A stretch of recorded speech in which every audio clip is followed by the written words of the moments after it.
सबसे पहले हम जो सबसे बड़ी डेवलपमेंट है उस पे बात करते हैं।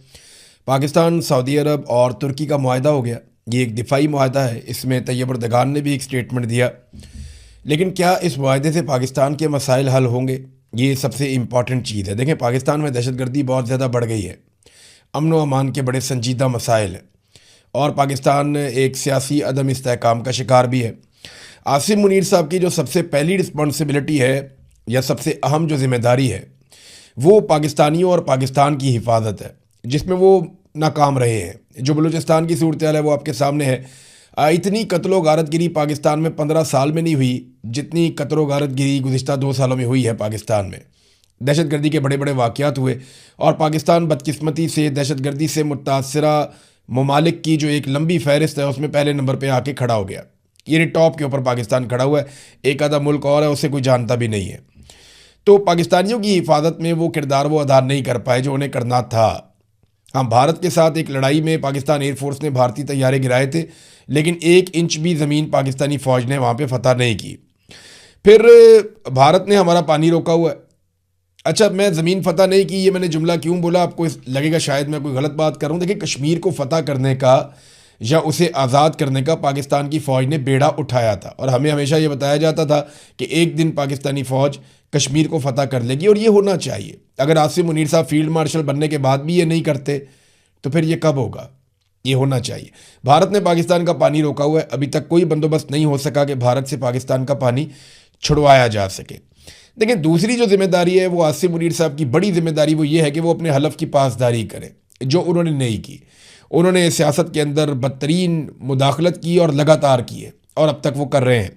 तीसरा, इंसानी हकूक़ की उन्होंने बहुत बुरी तरह धज्जियाँ उड़ाई हैं, जो रिकॉर्ड के ऊपर रहेगा। बहुत दफ़ा इंसानों को कत्ल किया गया, ख़वातीन को सड़कों पे घसीटा गया, लोगों को मारा गया, उनको घरों से उठाया गया, जबरी तौर पे इंसानों को लापता किया गया। तो जो धज्जियाँ इंसानी हकूक़ की उड़ाई गई आसिम मुनीर साहब के दौर में उनकी ईमा पे, उसकी भी कोई मिसाल नहीं मिलती। तो पाकिस्तान को इसका फ़ायदा कैसे होगा सऊदी अरब से और तुर्की से मुआहदा करने पे? देखिए, ये मैं इसको फिर कहूँगा कि ये पॉजिटिव है। एक चीज़, मुसलमान ममालिक जितना आपस में एक दूसरे के करीब आएंगे उतना बेहतर है। जितने ज़्यादा हमारे ताल्लुकात होंगे उतना बेहतर है। जितना ज़्यादा हम दिफाई नुक्ता नज़र से या ख़ारजी मामलात के नुक्ता नज़र से एक दूसरे के साथ खड़े होंगे वो उतना बेहतर है। उम्मत मुस्लिमा करीब आएगी तो ये मुसलमान ममालिक के लिए बेहतर होगा। बहुत सारे मुसलमान मुल्क हैं, 50 के करीब। अगर ये सारे इकट्ठे हो जाएँ तो एक बहुत बड़ी ताकत बन सकते हैं, बहुत बड़ी माशी ताकत बन सकते हैं। मुसलमानों के पास आबादी भी बहुत बड़ी है, नौजवानों की बहुत बड़ी तादाद है, टेक्नोलॉजी में वो काम कर सकते हैं, उनके पास कुदरती वसाइल बहुत ज़्यादा हैं जिन ममालिक में ये लोग रहते हैं। फिर खुराक पैदा करते हैं बहुत सारे मुसलमान ममालिक और बड़े पैमाने पर करते हैं। तो ये बहुत बहुत हद तक खुद कफील हो सकते हैं। बहरहाल, ये पाकिस्तान के मसाइल का हल क्या इससे हो जाएगा? एक बात आपको क्लियर करनी चाहिए कि ये जो मुआहदा है ये अमरीकी मफादात के ख़िलाफ़ नहीं हो सकता, क्योंकि तुर्की के भी बड़े अच्छे ताल्लुकात हैं अमेरिका के साथ। हमारे फील्ड मार्शल की या जो है उसको वो कहते हैं डोनाल्ड ट्रंप के माई फेवरेट फील्ड मार्शल, तो ये भी अमेरिका के साथ बेहतरीन ताल्लुकात रखे हुए हैं। शहबाज शरीफ तो ना 3 में है ना 13 में। और सऊदी अरब जो है वहाँ पे अमरीकी अड्डे हैं बाकायदा। उन्होंने अपनी ज़मीन के ऊपर अमेरिका को अड्डे दे रखे हैं और बहुत पैसा खर्च करते हैं। तो असल मसला ये नहीं है कि अमरीकी मफादात के ख़िलाफ़ ये इत्तेहाद लड़ेगा। यानी अगर आपको किसी को ये लगता है कि भारत के साथ लड़ाई हो जाएगी और सऊदी अरब और तुर्की मिलकर भारत को मारेंगे पाकिस्तान के साथ, तो ये आपकी खाम ख्याली है। और अगर आपको ये लगता है कि यूनान के साथ तुर्की लड़ेगा और सऊदी अरब और पाकिस्तानी फ़ौजी वहाँ पे जाएंगे और जाकर लड़ेंगे, तो ये भी आपको मेरे ख्याल में गलत फहमी है। सऊदी अरब के पास बहुत सारे पैसे हैं, बहुत सारा फ्यूल है और वो बहुत अमीर मुल्क है। वो अमेरिका को बहुत पैसा देता है अपने दिफा के नुक्ता नज़र से। अमरीकी हथियार जगह जगह सऊदी अरब में इंस्टॉल हुए हैं और उनके लोग अमेरिकन से ट्रेनिंग भी लेते रहे हैं। तो अमेरिकन वहाँ पे अपने अड्डे लेकर मौजूद हैं। वो सऊदी सरजमीन की हिफाजत के लिए अपने बेहतरीन हथियार इस्तेमाल करते हैं, जिनके बदले में वो बहुत पैसा भी लेते हैं। तो ये मामला मुझे ऐसा लगता है कि ईरान और यमन की तरफ जाएगा। सऊदी अरब को यमन से ख़तरा रहता है हौसियों की जानिब से, फिर ईरान के साथ भी उनके हालात बिगड़ते रहते हैं। तो क्या ये मुमकिन है कि इसराइल से लड़ पड़े ये इत्तेहाद? तो ऐसा दिखाई नहीं देता, क्योंकि उसमें अमेरिका पड़ जाएगा। अगर ये इत्तेहाद अमरीकी मफादात के ख़िलाफ़ होता तो अब तक डोनाल्ड ट्रंप का या अमेरिका का स्टेटमेंट आ चुका होता। और अगर ये खिलाफ हुआ तो याद रखिएगा आने वाले दिनों में ये स्टेटमेंट आ भी जाएगा। इसके अलावा मैं आपको याद दिलाऊं कि एक 40 से ज़ायद मुसलमान ममालिक की एक फ़ोर्स बनाई गई थी जिसमें पाकिस्तान भी था और सऊदी अरब की क़यादत में वो बनाई गई थी। उस फोर्स का जो सरबराह रखा गया था, जिसकी कमांड में थी वो फोर्स, वो जनरल राहील शरीफ जो पाकिस्तान के साबिक आर्मी चीफ हैं, वो उसकी क़यादत कर रहे थे। वो फोर्स कहाँ गई, उसने क्या कारनामा किया, अभी तक कुछ पता नहीं चला। अमेरिकन इस्टेब्लिशमेंट इस मुआहदे को कैसे देखती है, ये बहुत इंपॉर्टेंट है। अब उनकी मिलिट्री बेसिस पहले ही मैंने आपको बताया कि वो सऊदी अरब में, वो बहुत पैसा इकट्ठा करते हैं इस खित्ते से, सऊदी अरब से और दीगर अरब ममालिक से। अब अगर इसी तरह के मुआहदे बाकी अरब ममालिक भी कर लेते हैं तो अमेरिका का जो बहुत बड़ा एक यहाँ पे माली फ़ायदा है उसको चोट लग सकती है। जैसे कि तुर्की के सदर जो रजब तैयब एर्दोगान है, उन्होंने बड़ी बैलेंस्ड स्टेटमेंट दी है इस मुआहदे के बाद। यानी उन्होंने कहा कि आज हमने सऊदी अरब के वली अहद और वज़ीर आज़म मोहम्मद बिन सलमान की पुरखलूस दावत पर मक्का मुकरमा का दौरा किया था। अपने दौरे के दौरान मैंने अपने अजीज़ भाइयों सऊदी अरब के वली अहद मोहम्मद बिन सलमान और पाकिस्तान के वज़ीर आज़म शहबाज शरीफ से मुलाकात की। हमने तीनों ममालिक की हैसियत से मुश्तरका दिफाई मुआहदे पर दस्तखत किए हैं और साथ उन्होंने कहा कि इज्तमाही दिफाई सलाहियत पर मबनी ये मुआहदा हमारे सिक्योरिटी और दिफाई ताउन को आगे बढ़ाने, दिफाई सनत में मुश्तरका मनसूबे तैयार करने और दहशतगर्दी के खिलाफ जंग में मुआविन साबित होगा। ये मुआहदा जो अक़वाम मुत्तहिदा के मंशूर के आर्टिकल 51 में बयान करदा दिफा के हक़ की भी तौसीक करता है। वो ये कहते हैं कि हमने अक़वाम मुत्तहिदा के ऑर्बिट के अंदर रहते हुए ये मुआहदा किया है। किसी मुल्क को निशाना नहीं बनाता, हम किसी मुल्क के ख़िलाफ़ नहीं हैं और हमारे खित्ते के अमन, खुशहाली और इस्तेहकाम का इरादा रखने वाले तमाम बरादर ममालिक इसमें शमूलियत कर सकते हैं। ये उन सब के लिए खुला है।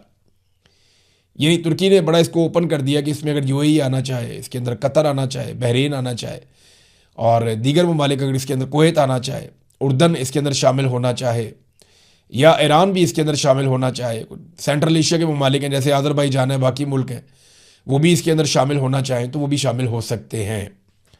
ये जनाब तैयब एर्दोगान का स्टेटमेंट है। फिर उन्होंने कहा कि तुर्की जो है वो खित्ते के मुश्तरका मलकियत के विजन के ऐन मुताबिक बैनुल-अक़वामी कानून के एहतराम की बुनियाद पर तमाम तनाज़ात और बहरानों को बातचीत और सिफारतकारी के ज़रिए हल करने के अपने उसूली मौक़िफ़ के ऊपर मजबूती से कायम है। मैं दुआ गो हूँ कि हमारी ये मशावरत, हमारा ये दौरा और ये दस्तखत शुदा मुआहदा हमारे पूरे खित्ते के लिए खैर व बरकत का बायस बने। ईरानी जो वज़ीर ख़ारजा है अब्बास अरागची, उन्होंने एक बड़ा मानी खेज़ किस्म का ट्वीट किया। उन्होंने कहा कि ईरान की ताकतवर मुसल्लह अफवाज ने दुनिया की सबसे महंगी फ़ौज के सामने अपनी तैयारियां, सलाहियत और क़ुव्वत का मुज़ाहरा किया है। जब मुसलमान एक साथ खड़े होते हैं तो हम बदख्वाह बैरूनी अनासर की जानिब से पेश आने वाले हर चैलेंज का डट कर मुकाबला कर सकते हैं। उन्होंने कहा इसको खुशाइन करार दिया। उन्होंने कहा इकट्ठे खड़े होते हैं आप तो फिर आप बैरूनी ताकत का बड़े आराम से मुकाबला कर सकते हैं, जैसा कि ईरान ने करके दिखाया, दुनिया की सबसे महंगी फ़ौज का मुकाबला किया। अब वक्त आ गया है कि हम सिर्फ अपने आप पर भरोसा करें और हकीकी अखुवत और भाईचारे को अपनाएं। यानी ये बड़ा पॉजिटिव है मानी खेद है। ये अमेरिका को उन्होंने पैगाम भी दे दिया कि ठीक है, ये बड़ा अच्छा मुआहदा हो गया है। अपनी हिफाजत के लिए हमें खुद पर भरोसा करना पड़ेगा। फ़र्ज़ करें ईरान के पास जितनी बड़ी सलाहियत है, ईरान ने तो देखें दुनिया में नक्शा ही बदल दिया लड़ाई का। इससे पहले हम समझते थे जिसकी फ़ौज जितनी बड़ी है, जितने ज़्यादा उसके पास हथियार हैं या जितने ज़्यादा उसके पास इंसान हैं, वो उस हिसाब से हम देखते थे कि फ़ौज ताकतवर है। लेकिन अब ये पता चला कि क्वालिटी क्या होती है किसी फ़ौज की। यानी अब समझ आ रही है कि फ़ौज में ज़्यादा इंपॉर्टेंट ये है कि आपके पास मिज़ाइल कितने हैं, किस नौइयत के हैं और क्या आपके पास बैलिस्टिक मिज़ाइल्स हैं जिनकी बहुत तेज़ रफ्तार हो, सुपरसोनिक मिज़ाइल्स क्या आपके पास हैं, और फिर आपके पास क्या ऐसे ड्रोन्स हैं जो बहुत कम लागत में तैयार होते हैं और बहुत ज़बरदस्त कार्रवाई करते हो एक्यूरेसी के साथ। जंग का ना सारा सिस्टम तब्दील हो गया है और ये भी पता चल गया कि दुनिया के महंगे तरीन एयर डिफेंस सिस्टम भी चंद दिनों के बाद फारग हो जाते हैं। जब आप लगातार सस्ते ड्रोन मारते हैं, जब आप लगातार सस्ते मिसाइल मारते हैं, तो दुनिया के महंगे तरीन एयर डिफेंस सिस्टम्स, जिनमें अमेरिका के और इसराइल के एयर डिफेंस सिस्टम शामिल थे, वो कुछ अरसे के बाद नाकाम हो जाते हैं, नाकारा हो जाते हैं। लंबी लड़ाई के अंदर ये चीज़ें काम नहीं आती। लंबी लड़ाई में काम आता है, देखें ज़रूरी नहीं है कि आपके बॉर्डर किसी मुल्क के साथ लगते हो तो आपकी उनके साथ लड़ाई हो। अमेरिका वहाँ से लड़ने आया। और एक बात हमें जहन में रखनी चाहिए कि अगर ये इत्तेहाद कहीं ईरान से लड़ने जा रहा है तो बहुत नुकसान हो जाएगा खित्ते में।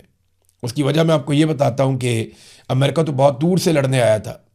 कोई भी ईरानी मिसाइल अमेरिका में जाकर नहीं लगा। उनकी अपनी आबादी, उनका अपना मुल्क, उनकी जो जोग्राफियाई सरहदें हैं, उनके अंदर वो महफूज हैं।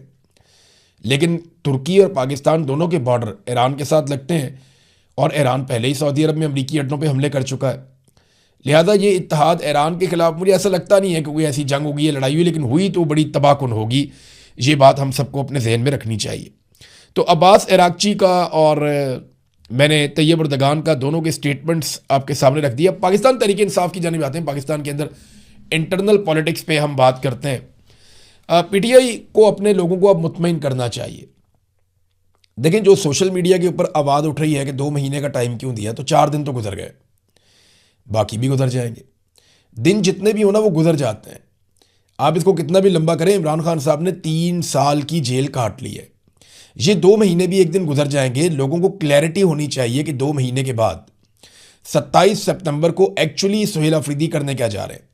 क्या वो एक बहुत बड़ा लॉन्ग मार्च लेकर इस्लामाबाद की तरफ मार्च करेंगे, या वो खैबर पख्तूनख्वा को बंद करेंगे, या वो बड़े पैमाने पर स्ट्रीट मूवमेंट के नतीजे में मुल्क को लॉकडाउन करेंगे, या वो इस्लामाबाद की तरफ एक इस किस्म का जुलूस लेकर जाएंगे जैसा पहले नहीं गया।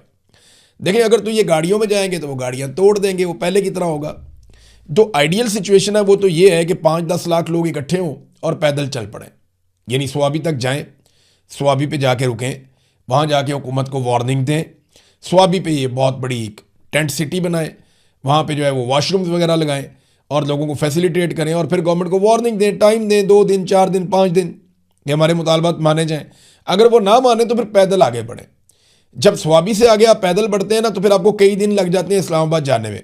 और याद रखिएगा, अगर आप पैदल आगे बढ़ते हैं और आपके पास सिर्फ ट्रैक्टर ट्रालियाँ हैं जिनके ऊपर आपका खाना आ रहा है पक पक के, फिर तो आपको मसला ही कोई नहीं है। लोगों को खाना खिलाएं, आगे आहिस्ता आहिस्ता आगे बढ़ते जाएं।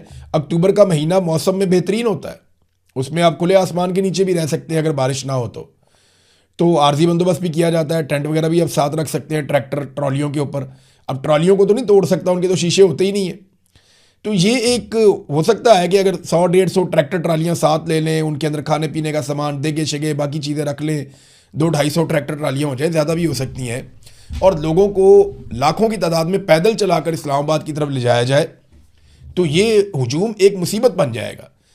गाड़ियों पे, मोटरसाइकिलों पे आप एक दिन में पहुंचने की कोशिश करते हैं तो वो एक दिन में शो ख़त्म हो जाता है। हुकूमत को भी पता होता है पूरी फोर्स को एक दिन में इस्तेमाल करो, लेकिन इस्लामाबाद ही अगर आप 2 हफ्ते में पहुंचते हैं और स्लो स्लो जाते हैं, रास्ते में आप बैठ जाते हैं, फिर आहिस्ता आहिस्ता आप आगे बढ़ते हैं, तो ये बहुत बड़ी मुसीबत बन जाएगी, बहुत बड़ी मुसीबत बन जाएगी पाकिस्तान की।